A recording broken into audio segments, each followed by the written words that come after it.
question while you're collecting Yeah. papers? What made you decide you wanted to go into pulmonology? That's a good question. Actually, I love physiology, and when I did internal medicine as a resident, and I fell in love with the intensive care unit. Although it's hard because, as Carol will tell you, we see a lot of people suffer hard, but I felt like if managing ventilators and all that was always intriguing to me, and I love physiology, so then I decided to go that route. Awesome at it. Well, Carol's awesome. Well worked with Carol. That's a surprise. Showing her.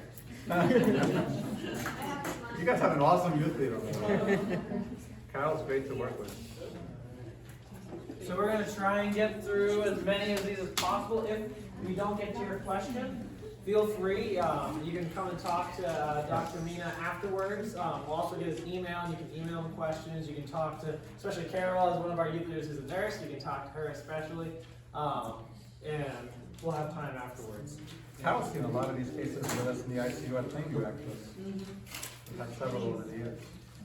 Okay, so for the first question, if cigarettes, vape, and nicotine, since they do so much damage to your body, why don't we stop producing them or make them illegal? Oh, wow.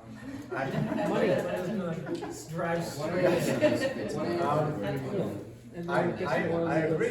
Why are cigarettes still being sold? It's unfortunately that's beyond our control. Money. Money. It's a money thing. At the end of the day, they make money. And What it is, free will. It's greed. And it's a safety It's called thing. capital, it's economic stability. Yes. There is what is the verse that says things may be approved, but they're not going to help you? yes, they might. It's actually right before the one I read first. Oh, yes. Not all things are lawful to me, but not all things are helpful. Yeah. While we can do the things, they aren't necessarily helpful to us. Especially, I mean, in this case, this is actually harmful to us. So, but at the end of the day, capitalism has a lot of good things, but also promotes a lot of bad things at the same time, and a lot of harm can come too. So, Good question. yeah, what is the common consequence of vaping seen amongst young people? So, what would be the most common kind of side effect? And so it's hard, right? Because in young people that start vaping, they may not have symptoms for several years of using it. What we worry about is the long-term side effects. So what's going to happen in 10, 20 years? If we're seeing people who are using e-cigarettes now when they're younger develop things like asthma or chronic lung disease, what's going to happen in 10, 20, 30 years when you're using this regularly, right? And of course, because it's addictive, it's going to be very hard to stop. Anybody here have family members who smoke? All right, a lot of you guys. Have you ever heard your family members who smoke say they want to stop smoking, but they're having a hard time stopping smoking? Why is that? Because It's So it's so addictive. So, unfortunately, vaping, nicotine is going to be the same exact thing. And then all those chemicals that you're entering into your body are going to cause side effects over time. But in order to answer the question, we've seen a lot of coughs, wheezing, chest tightness, definitely from vaping. And then in the vaping crisis, we talked about fevers, cough, productive, sputum, things like that can develop. So the next question, I'm actually going to take this one as more about what I said. Please, yes. But it says, why is doing what makes you happy bad?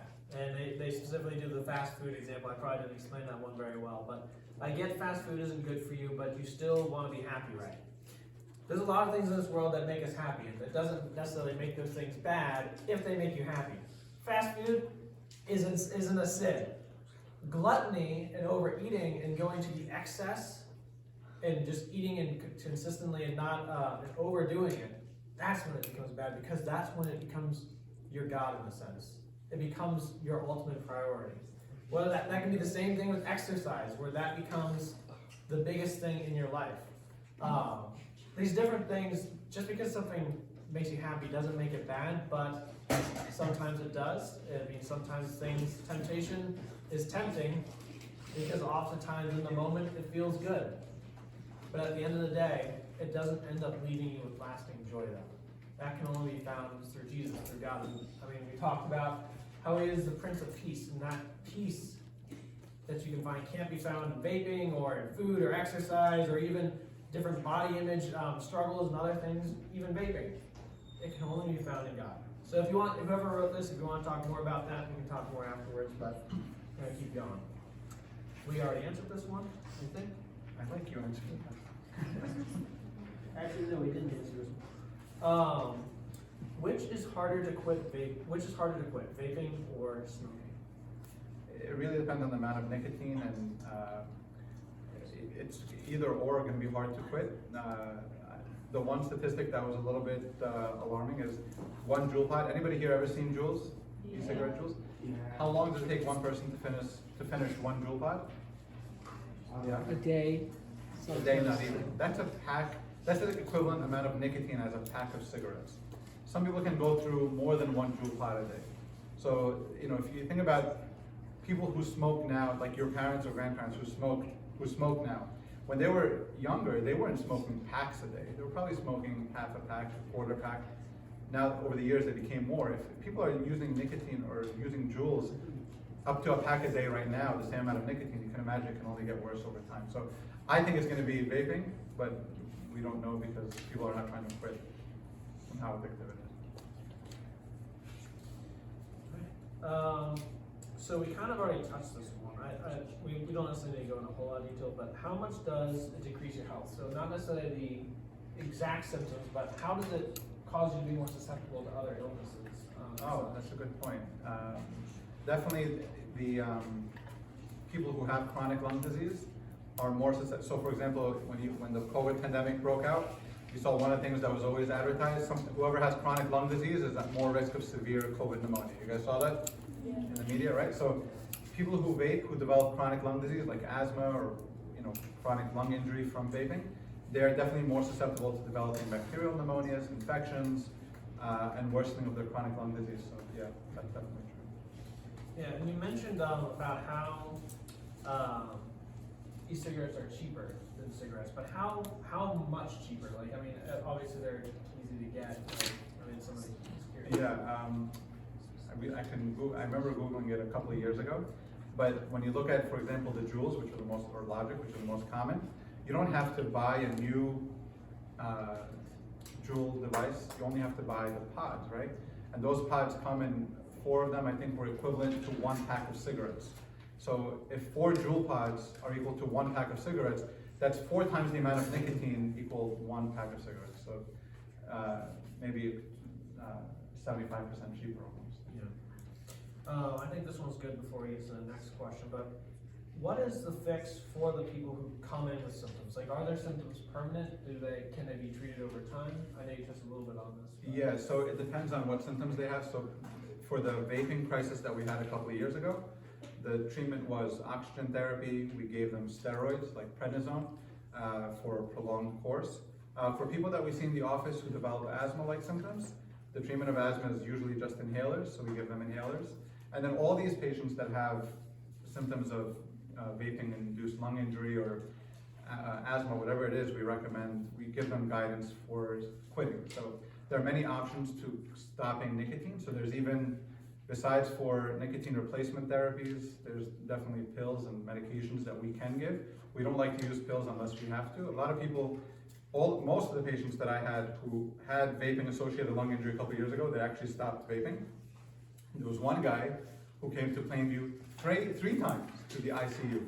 Or actually he was on the floors twice, but 1 time to the ICU and twice on the floors because he went back to vaping. And every time he vaped, he developed vaping-associated lung injury. But definitely, steroids or oxygen, inhalers, and then counseling regarding stopping it. Speaking of getting counseling to stop it, this question I'll let you speak into, and I'll speak a little bit from the ministry side of it. But how can someone start to quit? Like, how do you actually begin this process? What does that really look like when it comes to quitting e-vaping? That's a good question. When we talk about quitting, we have much more experience with smoking cessation than we have with vaping cessation.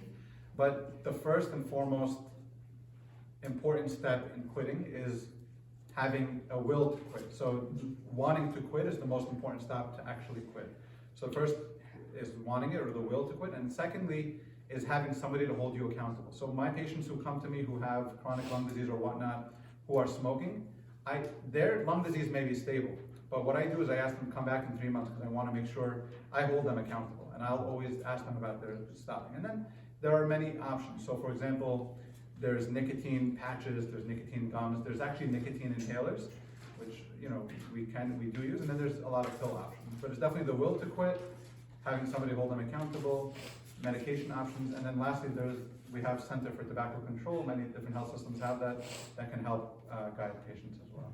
Yeah. I mean, also as a youth group, I mean, we also have a unique culture here, a unique atmosphere where we are able to help each other and hold each other accountable here.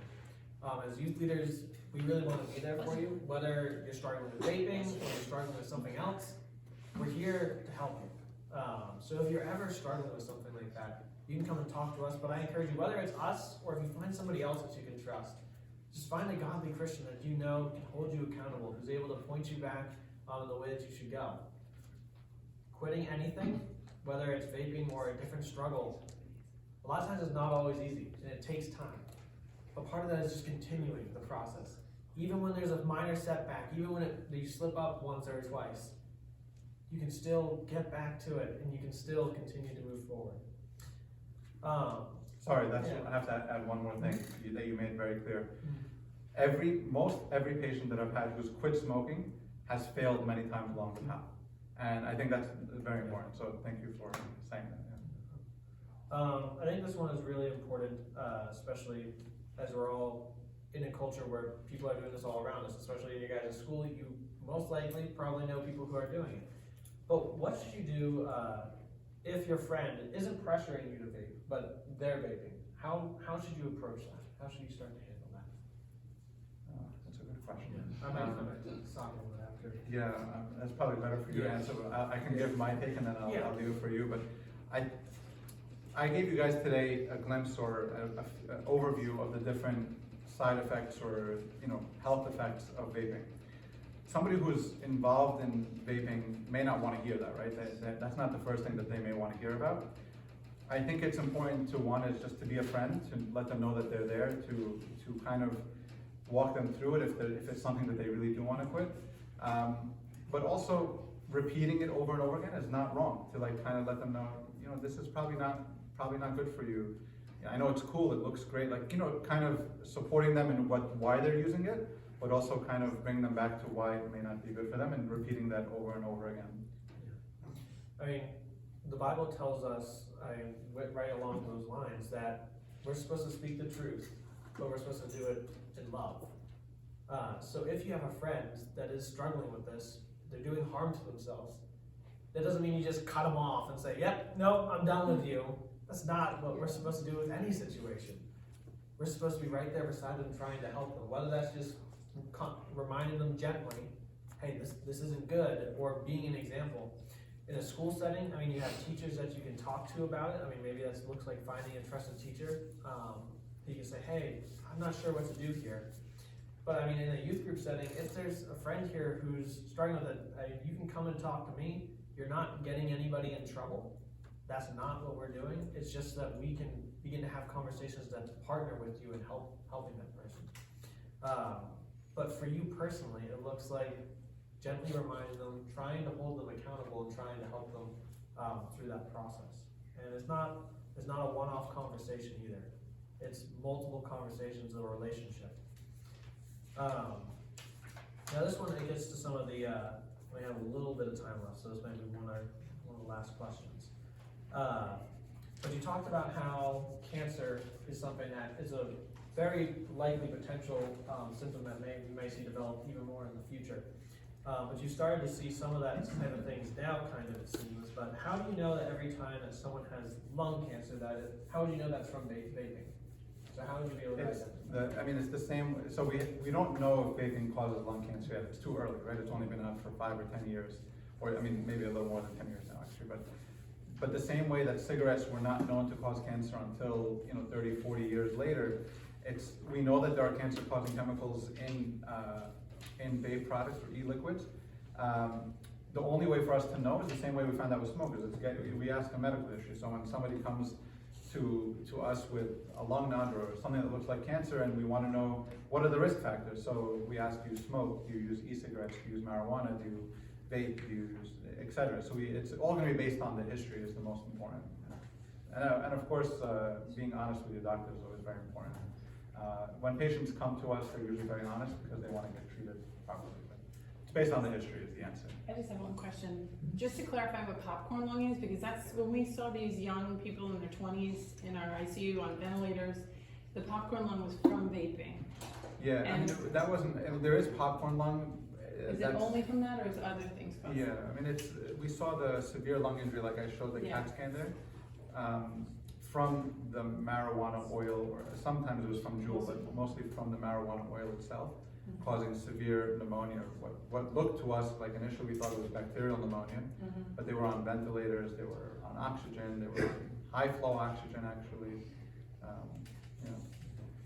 So that's about the time that we have for questions. If your question, there are a few here who did not get answered, or if you had some more questions during this time, Dr. Mina will be here for a little bit longer. His email is right up there. But just to kind of summarize what we've talked about, I mean, we all struggle with stuff, whether it's vaping or if you know somebody that you can help them with that, we all struggle with stuff. But that doesn't mean that you're not a Christian. And it doesn't mean that you can't be forgiven. Forgiveness is offered to everyone, regardless of what you go through. And you can still be, you can be a Christian and vape and be struggling with that. The point is that each day, seeking to be more and more like Christ. And you're not alone in that. Each one of us, we all struggle with stuff, we go through temptations, but that's part of what being more like Christ is growing in this and becoming more like Him daily and holding each other accountable, helping each other. So know that you're not alone and that God can still use you. It's something that we've been talking about the last couple of weeks. That God can still use you, even if you're in the midst of struggling with vaping or anything else. But at this point, I'm going to pray, and then I'm going to announce what we're going to do next as we're kind of doing a little bit of hangout time. Dear God, I thank you that we could come here and just have this conversation, just about a relevant topic that each one of us is facing in our own lives, whether it's something we're personally dealing with or somebody we know is going through this. We thank you that Dr. Mina was able to come out and just give up his time to be able to come out here and share about this important topic with us. I just pray that if people here are struggling with this, that they would have the strength to overcome it, that they would have the wisdom to overcome it, that you can give them, God, that they would have the courage to open up to people, to be able to hold them accountable. I pray for those of us who may know somebody that we would be able to speak into their lives. If they're a Christian, we can point them to you and be able to share in that special way that as brothers and sisters in Christ that we can. But even if they aren't a Christian, being able to show that we have concern for their health and concern for them as a friend. I just pray, God, that we would have courage. And that most of all, that we would honor you in it, that we would speak the truth in love, and that we would just be encouraging and loving to one another, regardless of what we are going through. We ask all these things in your name. Amen. All right. Well, thank you for coming. Thank you for having me, guys.